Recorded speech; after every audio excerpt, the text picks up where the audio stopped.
The rain had been falling since morning, soaking the cracked pavement and blurring the city into shades of gray.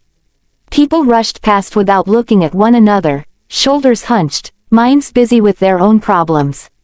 Near the entrance of a luxury hotel, a woman sat on the cold ground, her back against the wall, trying to shield her little daughter from the rain with a thin, worn shawl. The woman's eyes were red, not just from the rain, but from hours of silent crying. Her hands trembled as she held the last few coins she owned, counting them again and again as if they might magically multiply. They never did. The little girl noticed. She was no older than 6, her shoes soaked, her dress too thin for the weather. Yet her eyes still carried something powerful, hope.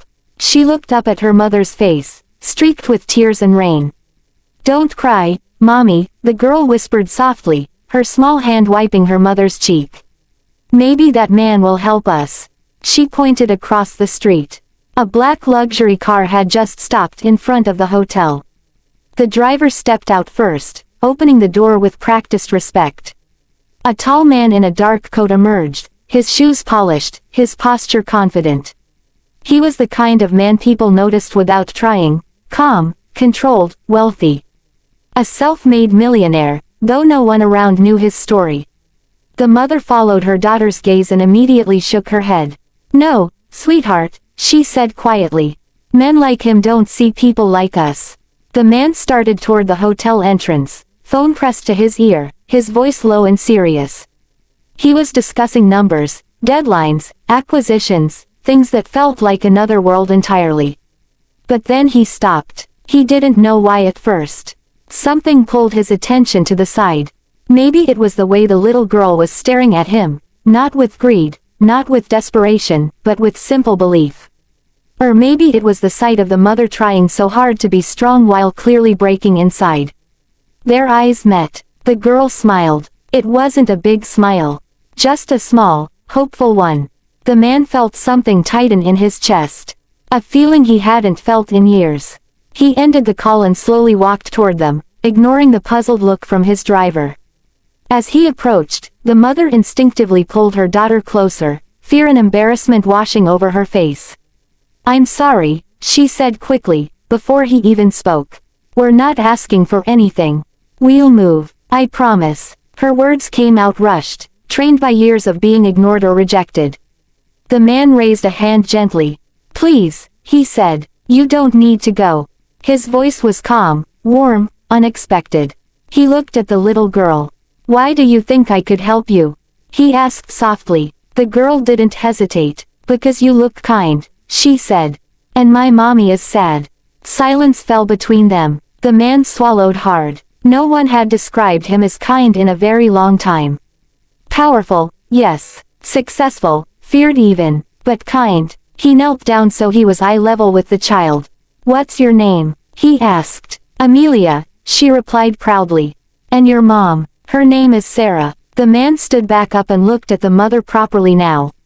Not as a problem, not as a stranger, as a human being. "What happened?" he asked. Sarah hesitated, then sighed. "My husband died last year," she said quietly. "I lost my job soon after. Rent piled up. We were evicted yesterday. I just needed one more day to figure things out." Her voice broke. "I didn't want her to see me cry," she added, glancing at her daughter. "But I failed." The man felt memories rise, memories of his own childhood, of nights spent hungry, of watching his mother pretend not to be tired, not to be afraid. He had promised himself long ago that if he ever escaped that life, he would never look back. And yet, here he was, staring directly into it. "You didn't fail," he said firmly. "You survived." He reached into his coat and pulled out his wallet. Sarah immediately shook her head. "No," she said, "I don't want charity." He paused, then slowly put the wallet away. "Good," he said. "Neither do I." He turned to the driver. "Cancel my meetings for today."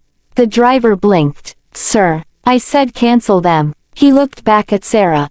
"Come with me," he said. "Let's get you warm first." An hour later, Sarah and Amelia sat in a quiet hotel restaurant, steam rising from hot soup placed in front of them. Amelia laughed softly as she dipped bread into the bowl, her earlier fear already fading. Sarah watched her daughter eat, tears returning to her eyes, this time not from pain, but from relief. The man sat across from them, hands folded, listening. Really listening. By the time they finished eating, he had made a decision. "I own several apartment buildings," he said. "There's a small furnished unit available. No rent for 6 months." Sarah's eyes widened. "I can't." "Yes, you can," he interrupted gently. "And you will pay it forward someday. That's all I ask." He slid a card across the table. "There's also a job opening in my company. It's not charity. You'll earn it." Sarah broke down completely this time, covering her face as years of fear finally poured out. Amelia walked around the table and hugged the man's leg tightly. "Thank you," the girl said. "I knew you would help." The man knelt and hugged her back, his voice barely steady. "So did I," he whispered, surprised to realize he meant it. That night, as the rain finally stopped, the millionaire returned to his penthouse feeling lighter than he had in decades. For the first time, his success felt real, not because of numbers or deals, but because one little girl had believed in his heart before he remembered it himself. And somewhere in the city, a mother slept without fear, and a child slept with a smile, knowing that sometimes, hope points you in the right direction.